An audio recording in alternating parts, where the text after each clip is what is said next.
U.S. President Barack Obama said Tuesday that democracy in Africa was threatened when presidents did not stand aside at the end of constitutional term limits, and no one should be president for life.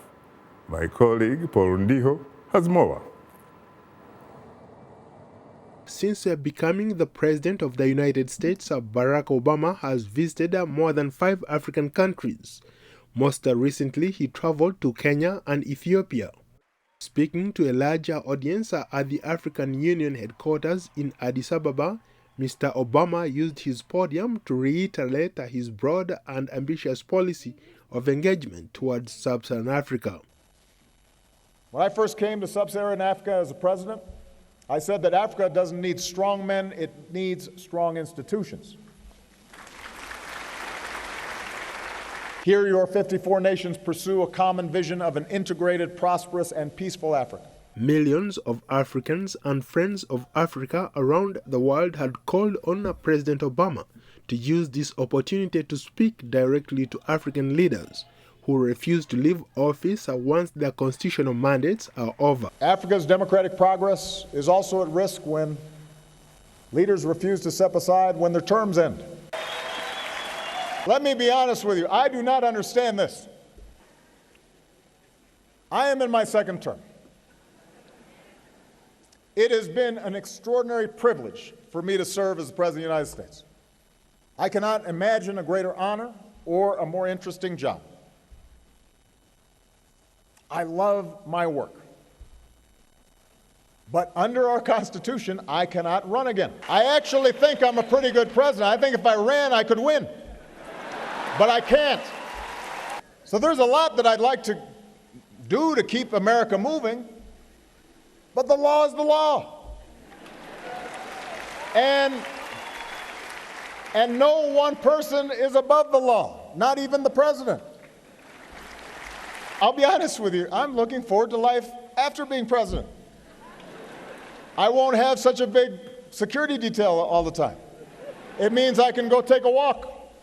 I can spend time with my family. I can find other ways to serve. I can visit Africa more often. The point is, I don't understand why people want to stay so long. Especially when they've got a lot of money.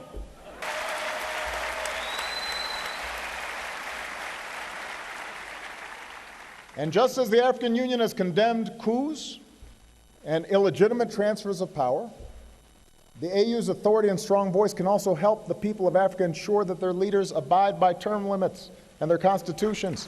Nobody should be president for life. For example, the Rwandan constitution allows only 2 terms, but Rwandan lawmakers earlier this month approved a measure that would pave the way for President Paul Kagame to seek re-election when his second term ends in 2017. In neighboring Burundi, President Pierre Nkurunziza recently won his bid for a controversial third term.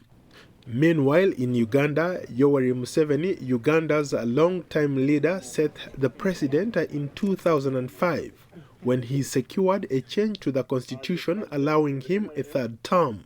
He's now serving a 4th term and most likely to run again in 2016. Other long-time rulers include Zimbabwe's President Robert Mugabe, in power since 1980, Cameroon's Paul Biya, in power since 1982, José Eduardo dos Santos, President of Angola, in power since 1979, and Teodel Obiang Nguema of Equatorial Guinea has also been in power since 1979.